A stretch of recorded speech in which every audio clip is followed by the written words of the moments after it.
Unit 3 protective relays. We will start discussing from today, right?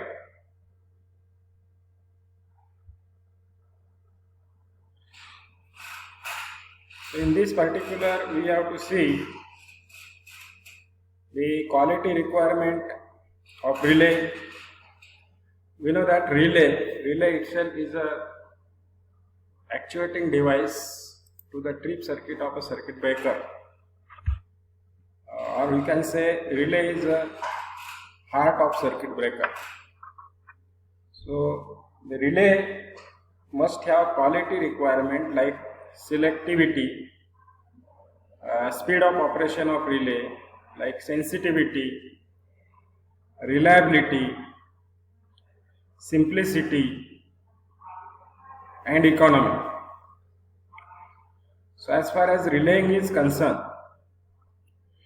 we should able to know about the basic terminologies used in relays, like what is protective relay, relay time, relay pickup value, pickup current, relay reset current, current setting, plug setting multiplier, time setting.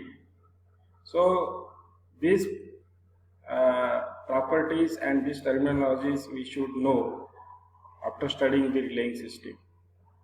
Then we must know about the types of relays. We have electromagnetic relays, thermal relays. Then we must able to explain the block diagrams and working of relays, over current, over voltage. Then we should able to understand and analyze the time current characteristics of relays. Then some advanced relays we have to study, like microprocessor based relays, their working, then distance relays, then directional and non-directional relays. Directional relays, directional power relays. Okay? So distance relaying, directional power relay, operation of current and voltage, differential relays. These are the relaying systems which we have to study. Then as far as the relaying or relays are concerned, we should able to explain the terminologies, we should able to define the terms what I discussed, you should able to write the working principle, you should able to draw working diagram, you should able to draw constructional diagram, you should able to explain the construction, working, advantages, disadvantages, and you should able to select the particular relay for a particular type of operation. So this is a must as far as I can say with the relay chapter. So as far as protection of power system is concerned, we know that we are having the different types of faults and abnormal conditions occurring in the power system.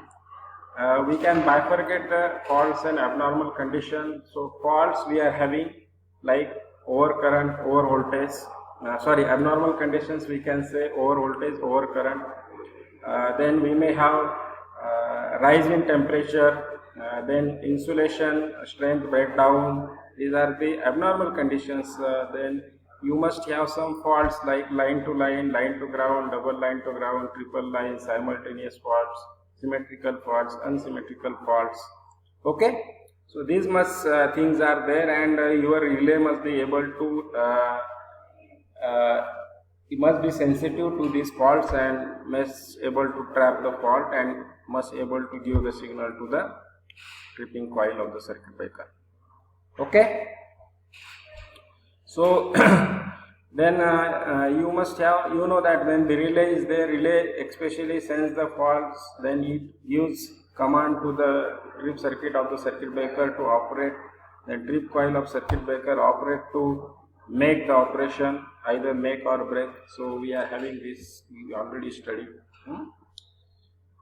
So functions of protective relay, that relay especially Very important, keep in mind the protective relay that especially it is a device which is distinct property of detection of abnormal and fault conditions and giving trip signal to the circuit breaker, trip circuit to operate. Right? Then what is particularly under abnormal condition relay? Under abnormal condition relay sends the abnormal condition like current, voltage, phase angle, frequency. Frequency is 50 Hz, so normal frequency is 50 Hz, normal voltage is 230 volt, 400 volt, 11 kV, 22 kV, so accordingly you can say normal current based on the rating of the particular circuit, phase angle. Okay, so these normal conditions, and if there is any change in this normal condition, then abnormal condition it is sensed by the relay. The relay operates when it detects the faults and gives command to the trip coil of the circuit breaker. So trip circuit, which we have already discussed also, trip circuit particularly this is line, you can see trip circuit. Are you able to see the diagram?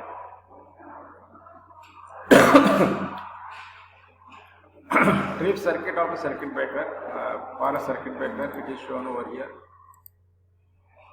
Okay, see, so trip circuit, this is a line, so incoming line, current is flowing through this may be supply side, this may be load side. Okay, then here you are having the provision of circuit breaker which is provided for isolation of the circuit. Then this is CT, primary itself is a line, secondary CT wiring it is shown. Then you are having this feeder which is going to feed the feed the load. Now the CT secondary is connected to relaying coil. Okay, then this is a trip coil of circuit breaker, and this is supply battery for charging the trip coil of the circuit breaker. Then this is a NO-NC switch. Now it is NO circuit breaker, it is normally closed, and it is this NO-NC switch for trip coil, it is normally open. Now whenever there is a fault that occurs, see here is the feeder and fault may be there on this particular feeder. When fault occurs, normal current is flowing through the circuit when there is no fault. When fault occurs, current flowing through circuit will more than the normal condition. So CT secondary will sense that current. You may have some reference value that is set for normal, so it is more than reference, so it is get compared, and this may enough to operate the relay coil. So relay coil will operate to actuate the trip circuit contact. So this NO becomes NC, so this circuit will get completed. So trip coil of circuit breaker will get charged and it will apply force to open the circuit breaker. So circuit breaker will open, fault will get isolated. So like this trip circuit operates. Okay, again when you get clear the fault, you may close the circuit breaker manually or automatically by giving the command. So trip circuit. Then a basic thing, that is a zone of protection. This is also we have discussed protection zone. So you are having the power system, generator, transformer, transmission line, distribution line and all. So if I consider the generator is having its protection scheme, you are having, this is a protection scheme along with relaying scheme, circuit breaker and relaying scheme. So combined it is a protective scheme. So this is a generator protection scheme shown by dotted line. This is a generator protection scheme shown by dotted line. Then you are having the transformer. Then this is here you are having the generator bus bars. these are generator bus bars shown by cross. So this dotted square, this is the generator transformer protection. So you are having generator protection and it is overlapped by generator transformer protection zone. So whenever there is a fault in this region, means itself in the generator protection will operate. Whenever there is a fault in the transformer, then generator transformer protection will operate. Whenever there is a failure in the protection of generator but fault is in generator protection zone, generator transformer protection zone will be operating. Means in that case, this will act as a primary protection, this will act as a secondary protection. Then you are having bus bar, you are having the bus bar, then you are having, this is the protection scheme provided for the bus bar. So this is bus bar protection zone, and then you are having this transmission line. So whenever there is a fault inside the bus bar region, so bus bar protection zone will operate, that will be the primary protection. But it is overlapped with the transmission line protection. This is transmission line protection. This is whenever there is a fault in the transmission line protection zone, the transmission line protection zone scheme that circuit breaker will operate. But whenever there is a fault in the bus bar protection zone itself, the